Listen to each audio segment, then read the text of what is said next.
When we first got in touch, I had not decided yet which exact picture of yours would become the front cover of Scacco Matto, but I knew for sure that it would be one of the photos from the Zuma series, arguably your most popular work.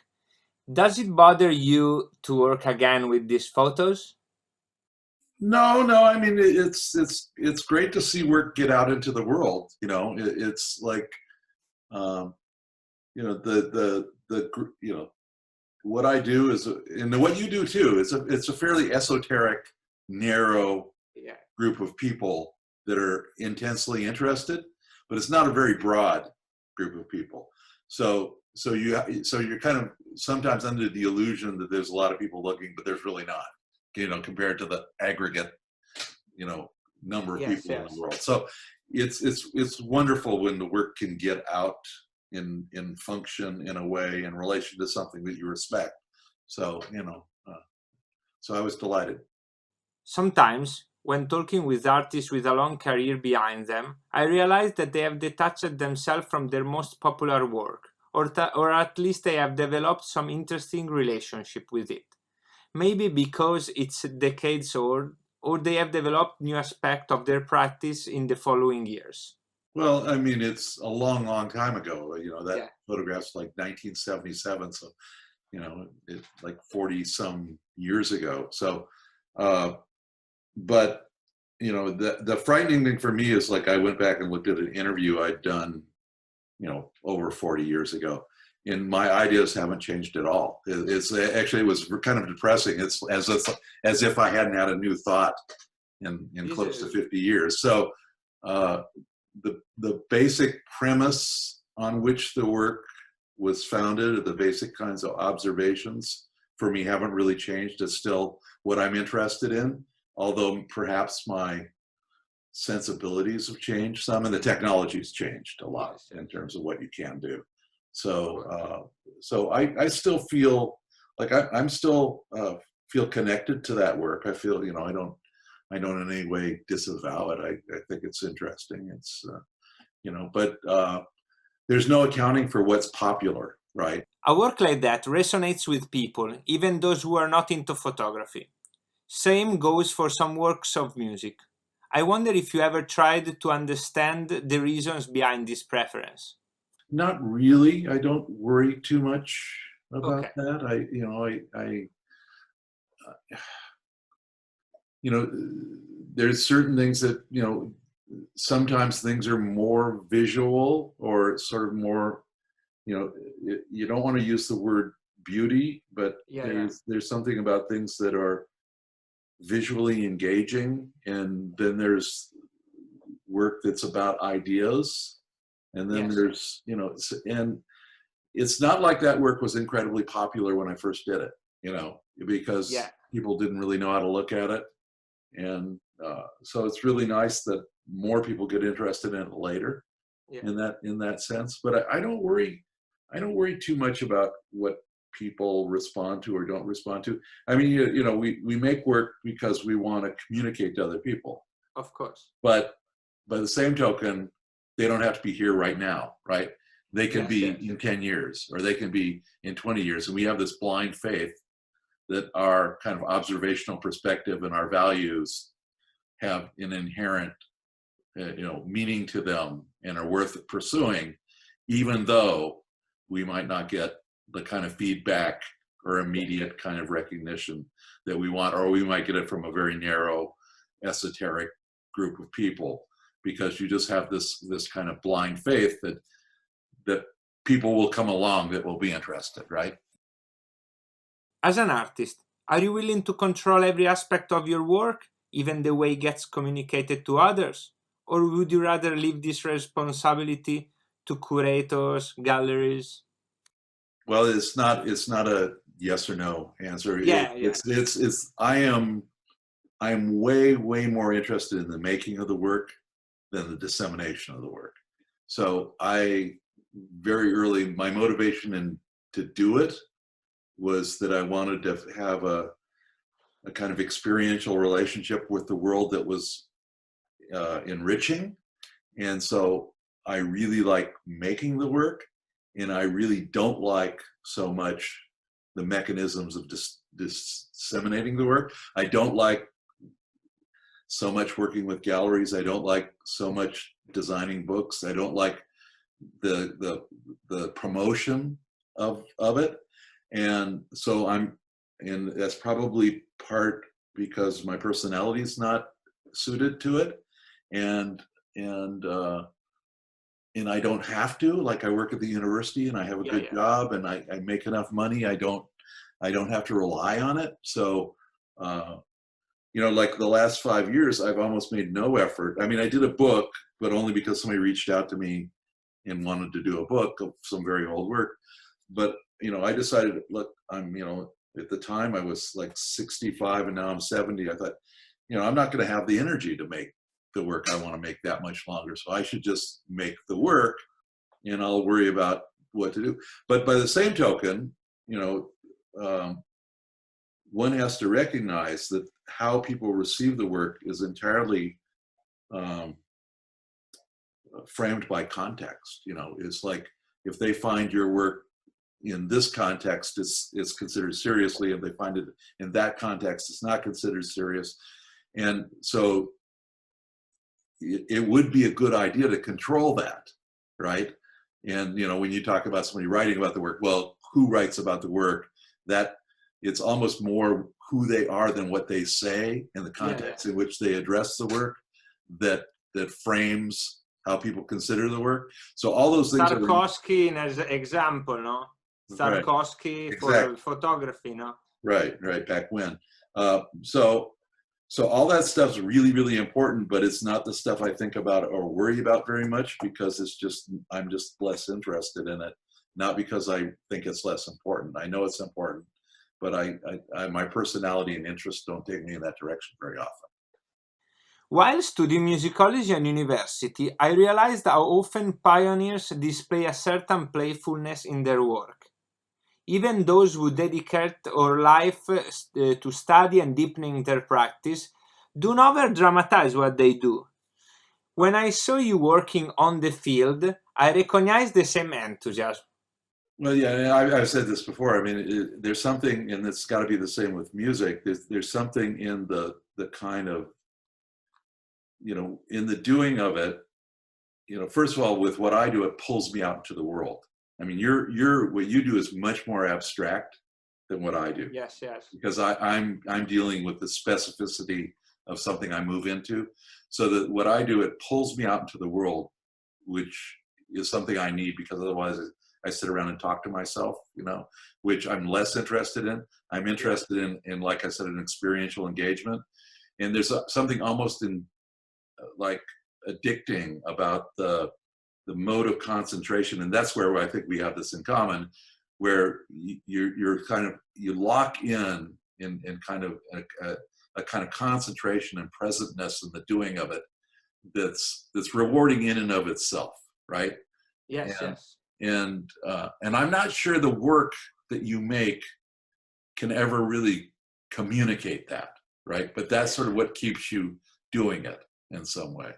So, and again, that's what I'm after, because, I don't know, we're all going to die and we'll all be forgotten. It's just a matter of how long it takes, so that part of it is just more important to me. Yeah, makes sense. I mean, no, 100%. But also by the same token, I don't really, in terms of it being fun, it's why not? Why not? What I do, I'm involved in a medium where the operative action is measured in a fraction of a second. Yeah. Right. So there's no excuse for me not to just give this a try, give that a try, especially now that you have digital technology. It actually doesn't even cost you anything. You just see what it is. So why not sometimes be playful or see what happens, or, Does it happen to you that after painting something in a scene, you decide it isn't worth to take a picture? Oh yeah, all the time. Yeah, I just can't see anything that's going to work. Well, it's different.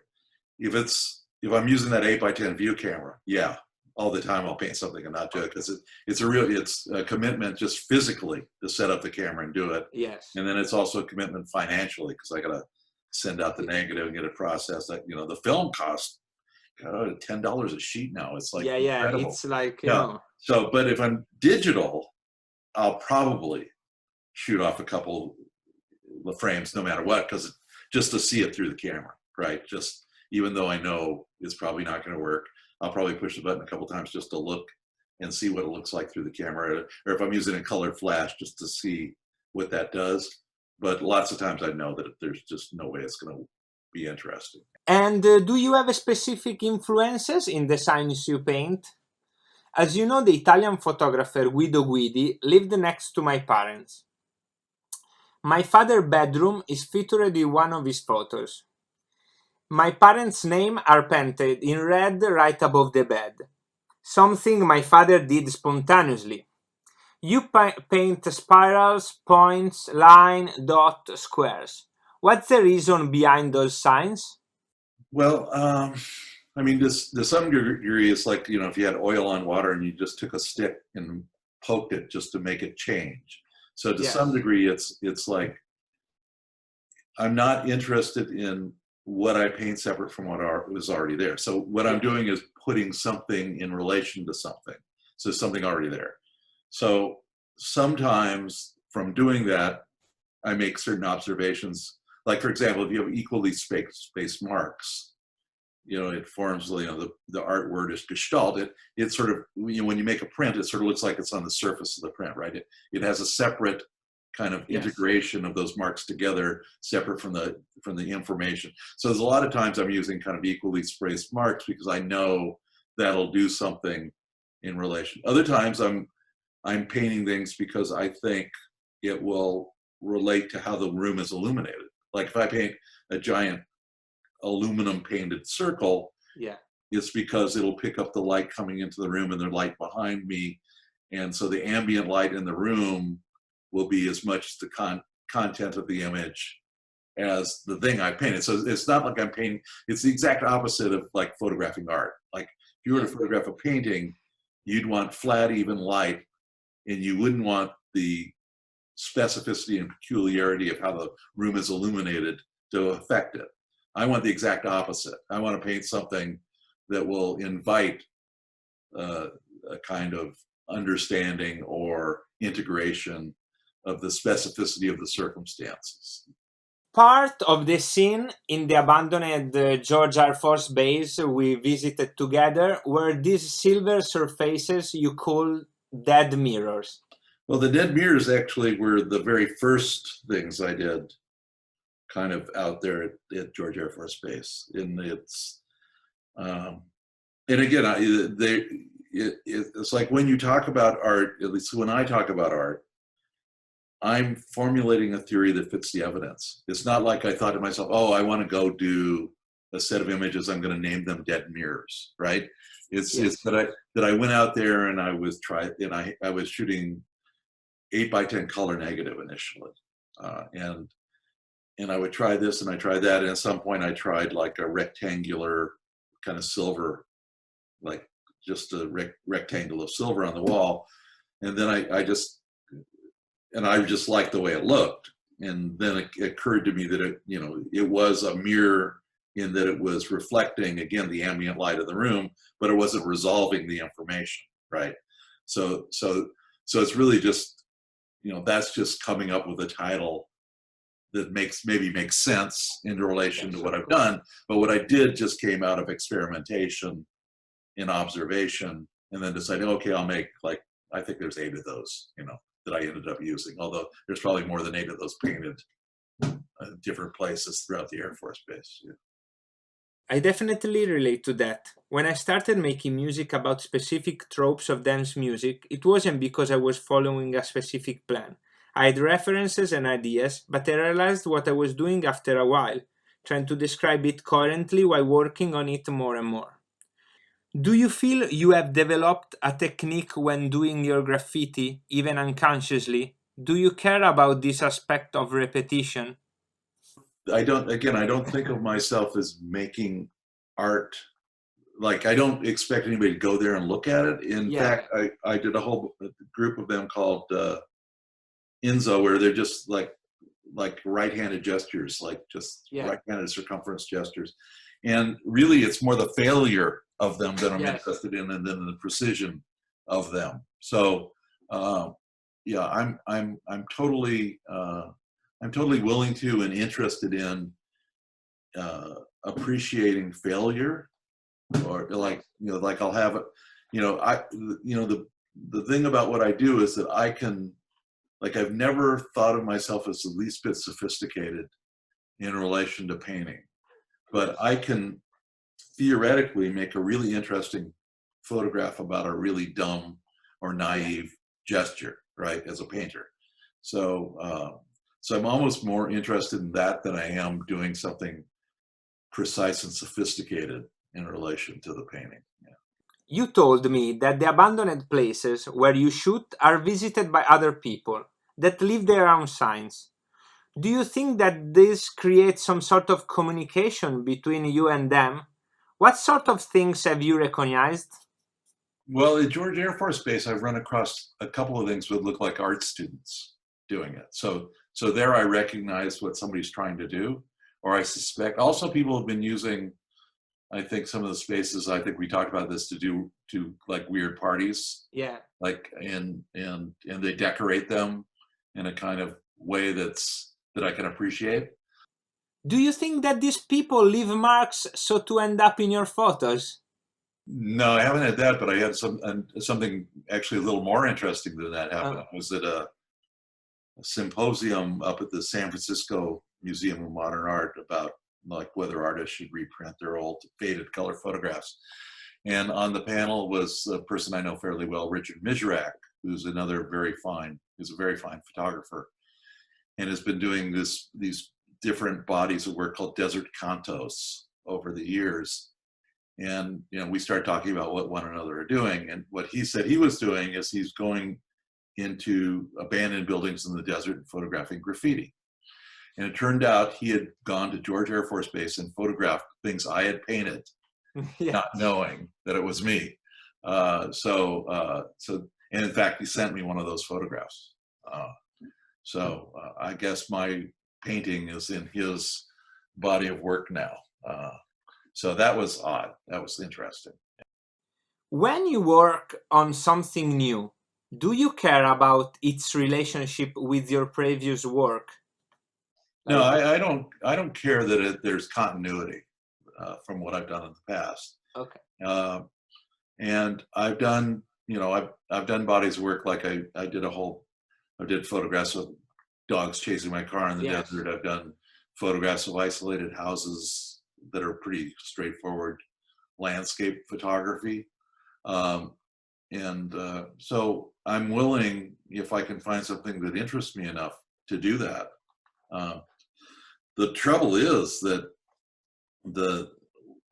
what seems interesting to me is getting narrower and narrower, just because how ubiquitous photography is. It's like the kind of observational photography that I used to think was pretty interesting.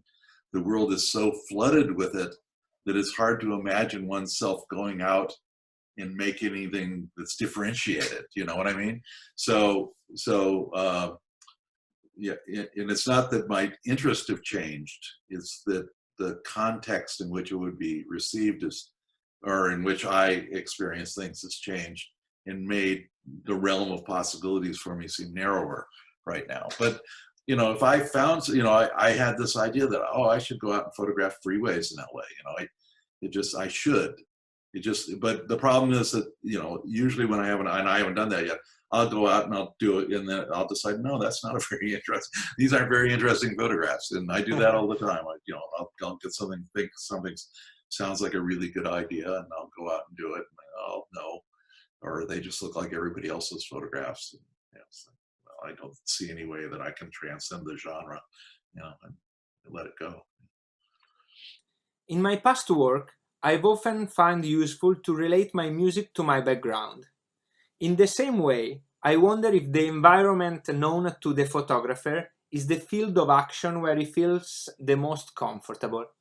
Well, yeah, in terms of photography, it kind of breaks down into two groups. I mean, there are people that photograph really only around their own immediate environment or an environment they know very well. Then there's a whole other group of people that Of travel course. to places that are more exotic or interesting for other reasons, and their work is interesting because they've defined certain areas that they travel to that have attributes that they want to explore. So I don't think it's one or another, but there's a quote about genius, and genius is not the word that I would want to use, but Schopenhauer talks about talent hits a target no one else can hit. Genius hits a target no one else can see. So, Nice. yeah, that's Schopenhauer, which is simply to say that the only way you hit a target no one else can see is if you privilege your point of perspective, right? That you stand at a point. Nice. And in photography, it could be literally where you are on Earth, but it's also your history, and that so that you have to value your peculiarities and the specificity of who you are and what you know and what you can see from that point of perspective. And so in that case, sort of working where you are sort of feeds into that. And again, genius is a bad word, but that differentiation between skill and seeing something others don't see, I think in relation to art making is significant. Yeah. Why does that work end up being significant for others in a very personal way? I don't have an answer there because it's I don't know, maybe you have this same thing. It's like one day you'll think, oh, I'm doing this thing that's really really interesting, and I'm motivated because I think it's interesting. I think others will think it's interesting, and the next day you'll think, oh man, I've been wasting my time for 40 years here. It's like really not that Yeah. it's like No, you of course. careen from wonder to terror. It's a range, and That's after, yes. yeah, and it doesn't matter that it's just capricious. It's like there'll be a period of time where people will say, oh, what you're doing is so interesting. Then there'll be another period of time where no one could care less what you're doing, right? Yes. It's like, and there's no accounting for when that's going to happen or how that's going to happen. And so, yeah, you've got to figure out a way to have some kind of internal motivation separate from the signifiers of the reception of the work, because there's no counting on it. Yes. It's like I said, it's capricious. You could be before your time, you could be way behind your time, and you have no way to know. Right? The role of time in your series, as far as I could get, is very inspiring to me, for reasons different from your other works. In my new record, I wanted to explore some of my past ideas in many different directions. So I keep a fixed reference while trying to go as far as I can. Well, I think you probably deal with time much more directly than I do. Yes. So your engagement with that idea is much more significant. The things of me running from the camera, 10 seconds is how long it is, simply because I was using an analog camera, and that's the self-timer. So it's a convention in photography that's how long it should be. Even on the iPhone, it's like that, even though they could have put 15 seconds or whatever. It's a convention. So if you run it, kind of it makes that convention visual in a certain way. And then, also, you don't think about it at the time you do it. I just had this idea that, oh, that might be interesting. And also I think I was just turning 50, and like, I'm never going to run any faster or get any further. Like, this is sort of it. It's downhill from here. So that was part of it was about mortality. And then I had been in a relationship and just broken up with somebody. So, but I hadn't been thinking about that. But when I look back at it, sort of, perhaps, I don't know, it's a relationship. But and in the Gigapans, it's like, it's a robotic camera base, and the photographs, makes maybe, anywhere from 40 to 80 photographs in my case over a span of time, and then they're all gridded together to make a seamless single image. So it's a a temporal range of time that it happens, and usually I try to put an event within that range, that an anchor. Yeah, yeah. But I think time's really interesting. It's like, I don't know. It's an old Zen notion that there's no such thing, right? It's a verb. It's, there's only the present. Even though it's 10 a.m. here, what time is it where you are? 7:47. Okay, it's 10:47 here, but really we're both in the present, right? Yes. That difference is an abstraction that has nothing to do with the present. It's always the present. It's never before, it's never after, it's only the present. So I think you can, in photography, it's kind of interesting because it's, you make this thing and it's fixed relative to the dynamic nature of the present. I mean, eventually it will fade and turn to dust, but relatively speaking to other things, it's fixed in relationship to that. And you can nibble at those kind of ideas in different ways. But I think what you do is far more engaged, literally, than what I do. Yeah. When I went to Japan for the first time, I was there by myself, touring. I had a smartphone, but it was impossible to have data back then. So I had maps downloaded in my phone and I wandered around, tried to find the right places. I was helped by this saxophone player that was around your age, and he said, "I'm taking you home after the gig. My car is 5 minutes 43 seconds away from here." And me and the other were laughing about this very specific number. But he added, "I'm a musician. I work with time." I shouldn't have expected anything different, probably. You often shoot windows, broken walls, different types of holes. In a past record of mine, the front artwork, by Ed Atkins, showed a guy looking through a hole, to the point that he was pushing his nose against the wall. A very intense gaze, and that's why I chose it. Why do you have holes as a recurring subject? Well, there's a couple answers. I mean, when you're talking about a hole that you can see through, I mean, in one hand, there's different kinds of holes. There's holes like in a wall, which is just a black shape because it didn't go all the way through, right? So that's an abstract interest.